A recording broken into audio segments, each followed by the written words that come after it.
6 p.m., Monday, January 5th, 2026. Calling the Planning Commission meeting to order. First order of business is invocation. Mr. Nix. Everybody pray with me if you will. Heavenly Father, we ask that you please watch over this committee and the planning staff and guide us to wise and safety-conscious decisions in support of the public.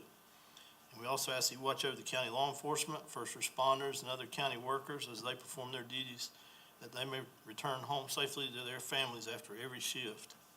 And we ask that you please watch over the county and state leaders as they work to make the county and state a better place to live each day. It's in his name we pray. Amen. Mr. Johnson.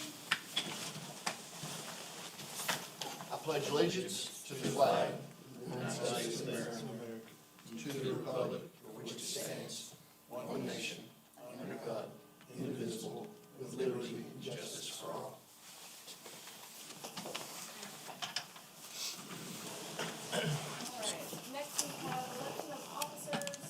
Do we have any nominations for chairman? I'd like to nominate Mr. Nix over there since he was vice chairman before. I'll second that. Nice. I accept the nomination.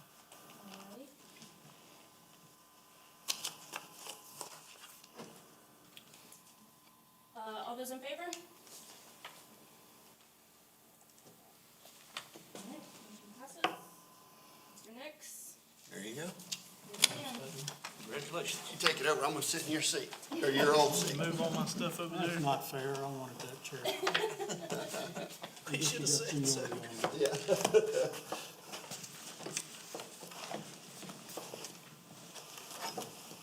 Congratulations, Dave.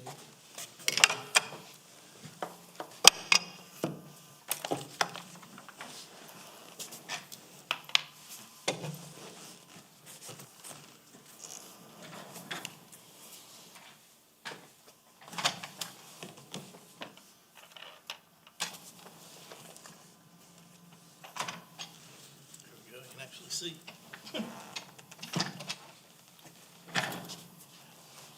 All right, next order of business is the election of vice chairman. Do I have any nominations for vice chairman? Nominate Mr. Haney. I'll second. Then we have a motion and a second. Mr. Haney, do you accept the nomination? I accept. Any discussion? All in favor? Aye. Unanimous.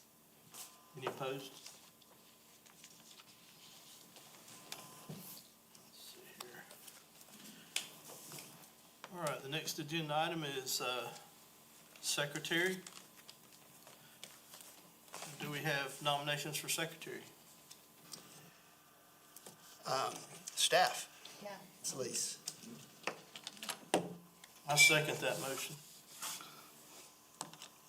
Any discussion? All in favor? Unanimous.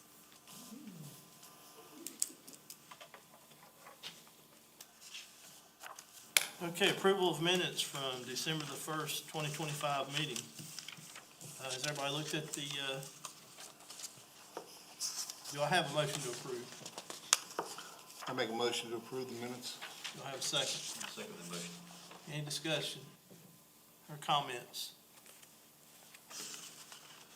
All those in favor? Aye. Unanimous. Okay, motion passes. Do I have any public comments for non-agenda items? No, sir. Any public comments? Any commission member comments? Teresa? There was a news story in December that covered a big happening down there in Walterboro. It was about the building of an AI data center. And the residents didn't want it, and there was great pushback for that.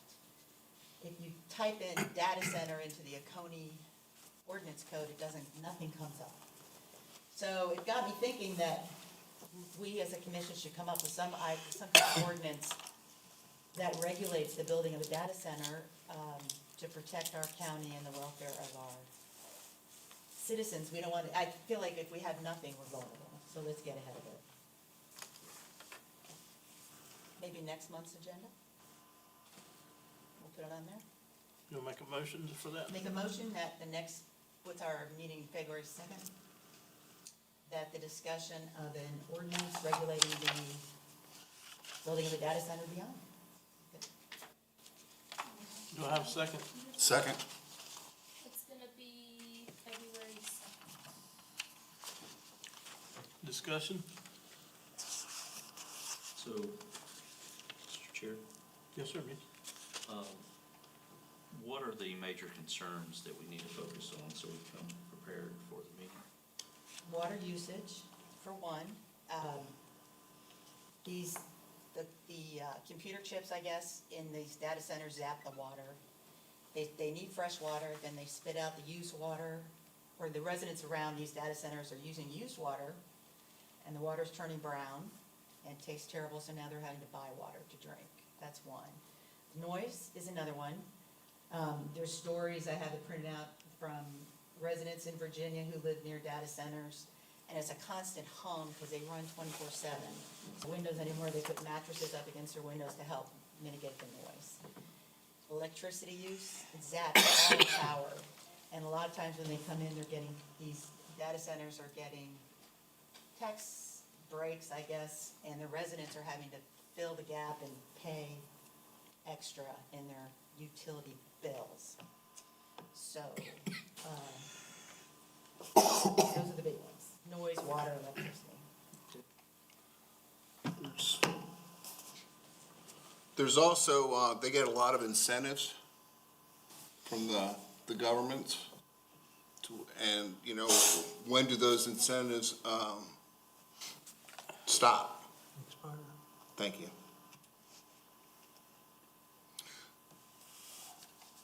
Any other discussion? All those in favor of adding an agenda item for the next meeting, raise your hand. Unanimous? Any other commission member comments?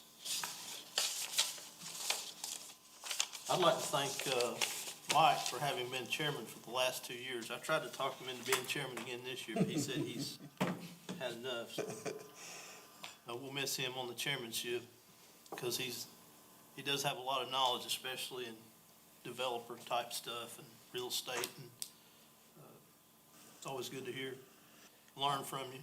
I appreciate that, and I'm glad that you're taking the helm. Staff comments? Happy No New Year. staff, no staff comments. You guys are aware we have a new county manager? Everybody's aware of that, so look forward to working with him.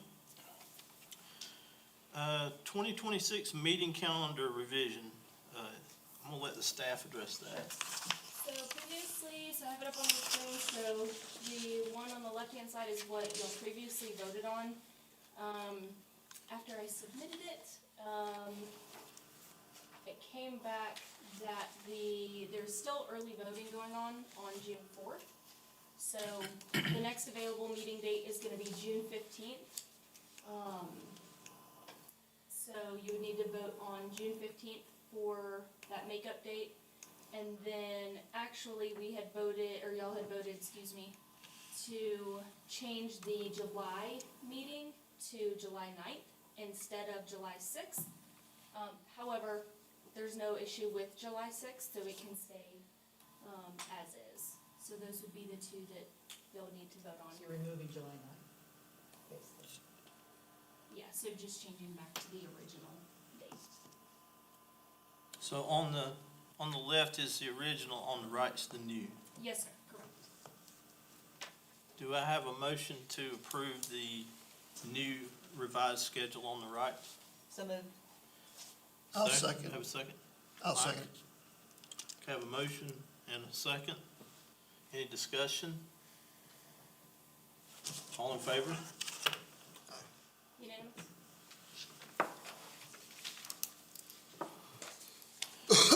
Okay, now we move to discussion. Y'all have to forgive me, I had the Christmas crud so much. God, got a cough right now, so. We have a decision regarding section 32 602. Major and minor recreational vehicle parks definition. Who wants to lead that discussion? I can, since it was part of the agenda that I'd created, I'm happy to kind of spearhead this or start off with it. It was pointed out by staff that, that when we changed some things back in '24, that staff had also made an adjustment to try to do and act some of the ways that we had referenced on other things. And as a result, it was in conflict with what we were had in black and white. What the conflict is that when we started talking about roads, we have defined 1 to 3 homes was a drive, 4 to 10 was this drive, and then beyond 10 became a road when we were discussing private roads. That thought had carried over with regard to traffic studies. So when somebody is coming in with a subdivision of 11 or more properties, there is in chapter 26 a statement that says that the county engineer or staff, if it's a subdivision of 11 or more, may have to have a traffic study depending on what staff says. But when you go to the definitions in chapter 32 of RV parks, which in an RV lot, you still think, okay, there's going to be one car ingress and egress for one car for each one of those lots. How is that any different than a residential subdivision? And yet it's at 20 plus as opposed to 11 plus that may determine a traffic study. That's one issue, is that staff was saying, okay, well, even though this says 20 or more for RVs, we're going to call it 11 or more because that's what has been determined with regard to residential lots. The other element to that is that in that definition of RV parks, it mandates the traffic study at 20 or more. Whereas on chapter 26, it doesn't mandate it. It says that it, falls back to whether it's being recommended by the engineer. So what we were looking at in staff's recommendation is, one, that the lots of RV parks accessing a county road should be under the same kind of plan as a residential home accessing that county road. And then my point is that then it shouldn't necessarily mandate the traffic study. The language there should reflect that the same language that we're using for residential with regard to it may. So that was why this was brought up, is that staff had already taken it upon themselves when James was leading up to drop, if I understand correctly, had taken RV parks and said, okay, 11 or more, you're going to follow the residential rules, even though that's not what it says here. So we either need to determine RV rules or RV rules, and they have zero relevance to residential rules, or we need to make them mirror each other, one of the two, and give a directive to staff as far as how we want them to handle it. Did that make sense? Did I say that clearly? So it sounds like what we need is a red mark in a motion if we're going to propose, or do we want to just discuss options first? Well, so the question becomes is, RV parks currently is its own ordinance, no different than the lake overlay is its own ordinance. And we can keep the ordinance the same and tell staff, no, don't change it. It says 20, so 20 is our number. But truly, I've not seen an RV park where there isn't some additional car traveling to and from that accesses a county road. So if that's the case, how is that different from a residential community where there's a car ingress and egress traveling to a county road? So I personally sit there and think that it could easily match what we've already put as far as residential requirements, have that be the 11 plus, and change that language to just default to 26, which currently says the extent of the study shall be determined by the county engineer on a case-by-case basis, and just let it go at that, since that's what we have for residential. Yes, sir. So my question is this verbiage in the right location? Should it not be under the encroachment portion? Because that's when the act of actually getting access to the county road takes place.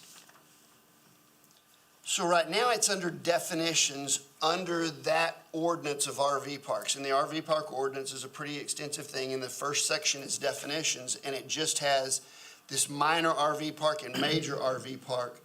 And then and then from there's really the ingress and egress, I guess, is in another section of that. So ingress and egress is a part of that RV park ordinance, and it's a standalone thing, like, again, the lake overlay and things like that. So I think it does need to contain it, since it's its own entity. I guess my point is, if we want it to mimic throughout all the ordinances, then why not just put it in the encroachment portion of the chapter 26? And that's kind of my thought is, again, if we just change the numbers, it would automatically default to 26 or mirror 26. If we said a minor subdivision, instead of being 4 to 19, it would be 4 to 10, and major would be 11 or more, then everything would simply default. Then when it would go to when you discussed encroachments, it would fall back to how encroachment rules were handled. As long as we added the second language, that right now it says it's required for a traffic study, and here we would either mimic the same language, or we would say that it, follows 26-5. I don't know if I answered what you were asking.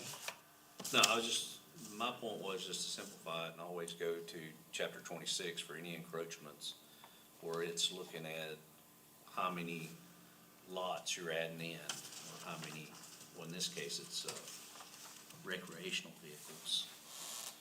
So I guess that is why it's in chapter 32, is because it's not necessarily a lot, it's one lot with multiple vehicles on it.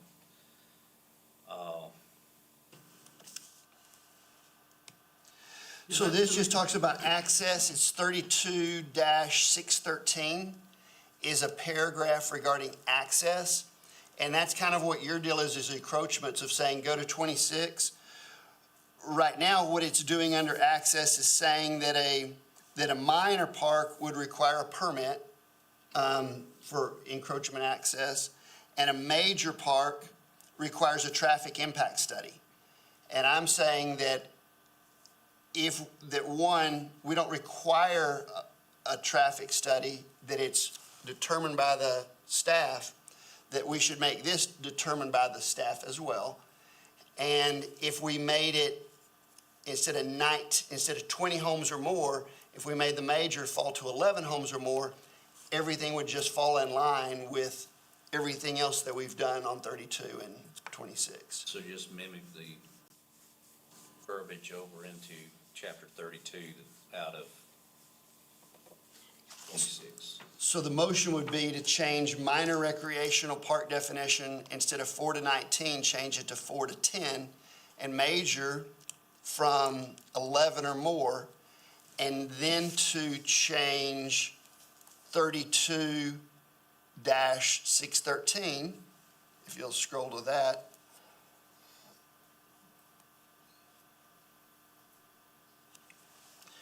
Item B, 2B, for county roads, says that 2B, not 3B. Oh, I'm sorry.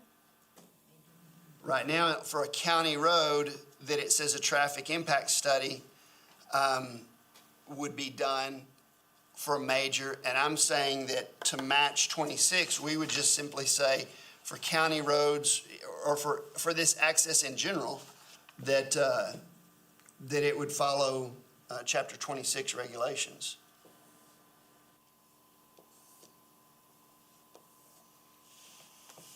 Can you say that again as how you want it written, so I can follow it through?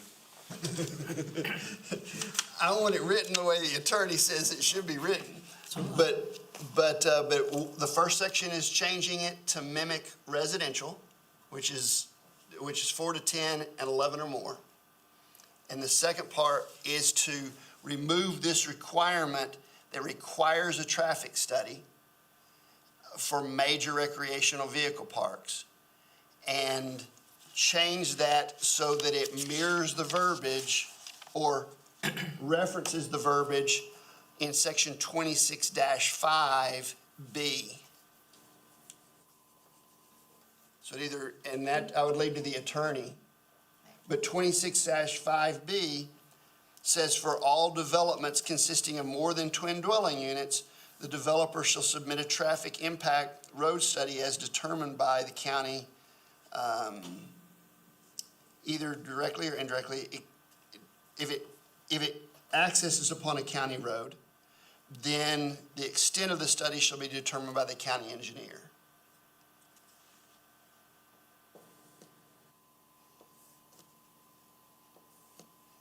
So a couple of thoughts on that. Yes, sir. The good thing is consistency and more flexibility.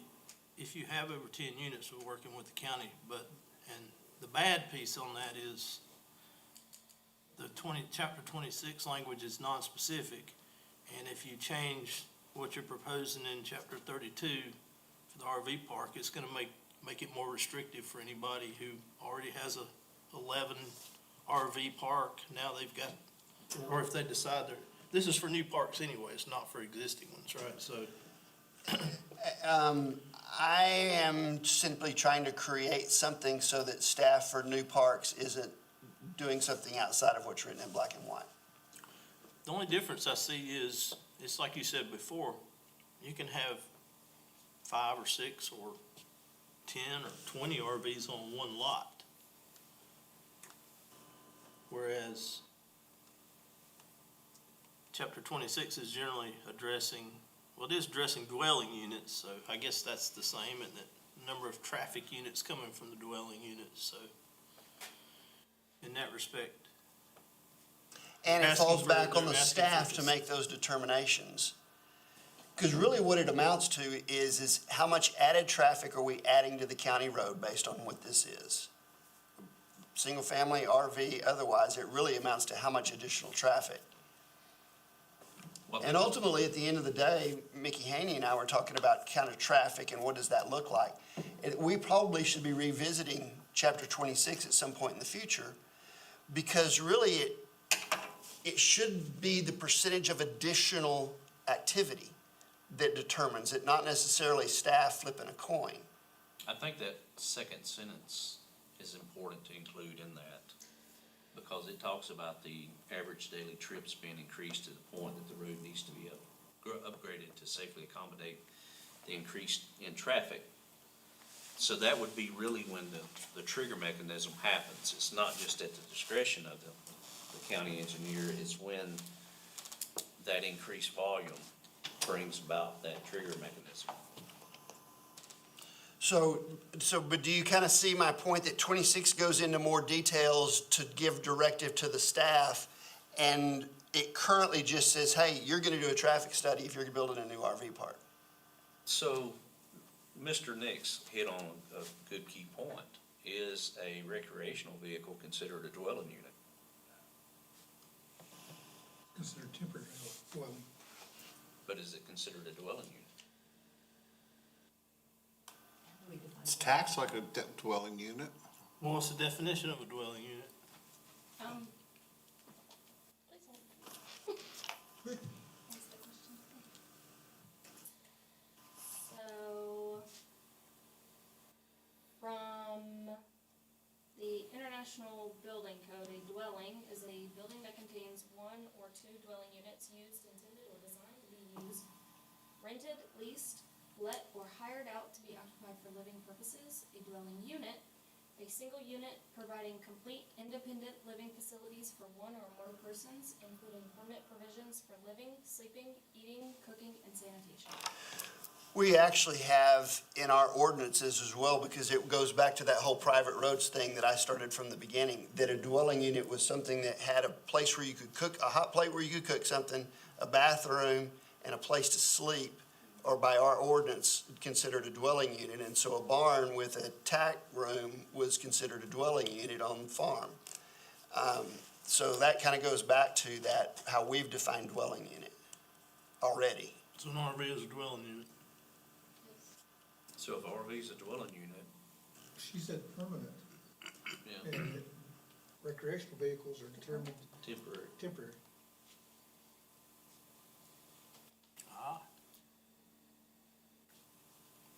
Did you say that? So I don't know. The biggest thing to me is that right now, staff, the staff was gonna do whatever we suggest that they need to do. But when James was here, even though this said 20 or more, he was using a figure of 10 or more, or 11 or more, to match the residential, which was outside of what we have written in black and white. So we either need to direct staff to say, no, follow the rules that are in here, or we need to adjust the rules in here to match, which I thought staff was making sense of within the residential. But we need to do one of the two, in my opinion. All right, do we have a motion on the table? I'd put a motion out there, but we'd not have a second on it. Could you repeat your motion? So long ago. You're really testing my memory. Take a shot at it? Shorten it a little bit. You want me to take a shot at it? Go for it. All right, so in the RV park section, there's two definitions, major and minor. The minor's gonna change, the max number for the minor's gonna change from 20 to 11. And on the major, 20 to 10.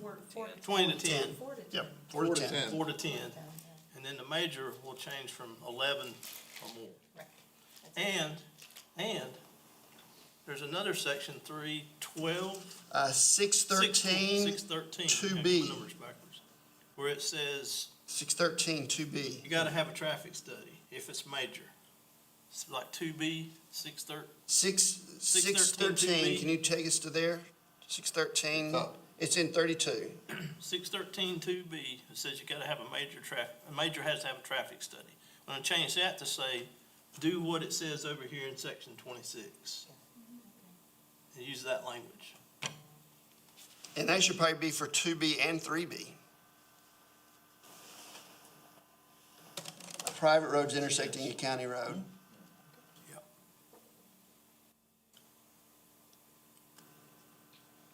I'll second that motion.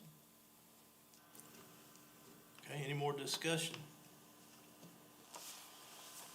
Just for clarity on my part, are we talking about putting new information as far as the traffic study and egress onto county roads into the RV section or into 32? Or are we going to refer them back to 26? It's going to refer, so we're gonna change the numbers in the definitions. I got that part. And then And then right down here, here on 613, you're gonna change 2B and 3B where it's, right now it says a traffic study. to refer to is chapter be done. 26 rules for, And then it, But are we going Greater to than put the 10. 26 rules into 32, 613? I would That's what just I'm- reference it. we're just gonna reference over to it. So my only concern would be that Unless you wanna copy and paste the paragraph into B and B. That's what I was From thinking. 26, you could That's- do that. just to keep it all, Art, when you're trying to follow the rules for RVs, keep it all under RVs and not have to flip back. So do you that's wanna- 26-5B. Make a motion to amend the current motion?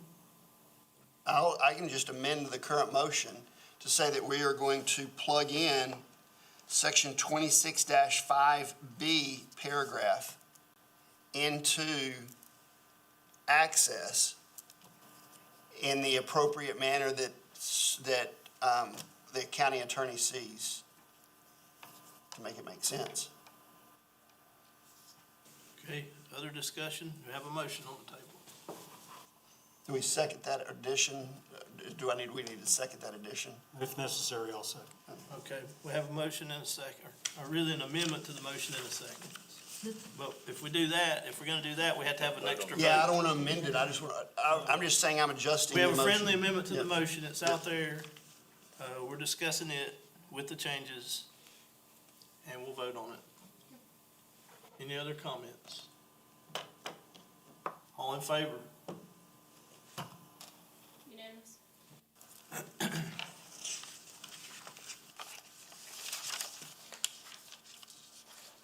So does that completely address that issue? I think it does, doesn't it? I think it does, and I think that hopefully concludes the changes that we needed to make to 32 and 26 to be able to have the attorney draft everything up. Which leads us to the next agenda item, which is discussion regarding final revisions to chapter 26 and chapter 32 of the Oconee County Code of Ordinances to send to the county attorney. Mickey, you want to talk about that? This is your baby here, so. So I think we left off the last meeting with a few tasks assigned, and we're still waiting on those to be completed. So at this point in time, it's probably best for us to postpone this until that information is set forth. Say that again, I'm sorry, I missed that part. At the end of the last meeting, there were some tasks that were assigned. And we do not have that returned to us yet. What were those? Do you know? Oh, those, some of y'all, No, it's okay. One was to change, don't quote me on the sections, maybe 26-2. There was a paragraph that was all highlighted that we needed to figure out. Were there changes to it, or was it just the addition of, or his designee? I thought we voted on that. We did, Right. but so the document that y'all need to review is not ready yet. So there's that, and then, The only reason I say that is because when we had talked to the county attorney, he said, we have not ever made any kind of motion for him to start working on making all of these changes that we've voted on all this time over the course of the year. He hasn't brought all those up to current because we haven't made a motion for him to do so. And I think, Dave, you made a motion about looking into the encroachment portion. and that's what we did last meeting. did we discuss that fully? Work through it? I thought we did. I thought we had worked through that one. So in the minutes, you've got So, item number item 10. 10, so 26-7E.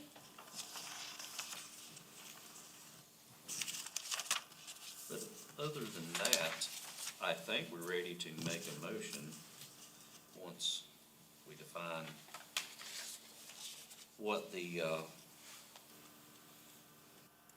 highlighted paragraph in blue was. Yeah, so there were, like I said, there were a couple of things that need to be addressed from from last meeting. And also, that document will include any addition, or any corrections, changes from this meeting. So if y'all vote to have that document ready to go for next meeting, at that point, you can look over it, vote it to send it to attorney. So I would like to make a motion that we have the county attorney bring all of the votes that we have made thus far on 26 and 32 into a document. And if there is still an unknown piece of information, that piece of information be highlighted so that we don't have to come to the blue stuff and the orange stuff and the green stuff and the yellow stuff and try to figure out what we've done and haven't voted on already. So my motion would be that we ask the county attorney to bring everything that we've previously voted on with regard to changes of 26 and 32 up to a current document to include highlights of anything that have not yet been finalized to be resolved. I'll second that motion. All right, we have a motion and a second. Discussion? I think that gives us a good opportunity to look at a clean document. And then if we see something that we think we have discussed, to go back into it and bring it forward. Instead of trying to flip back and forth between multiple documents and multiple highlighted items. So I've got a motion. Do we have a second? I did. You second? Any other discussion? All in favor? Unanimous?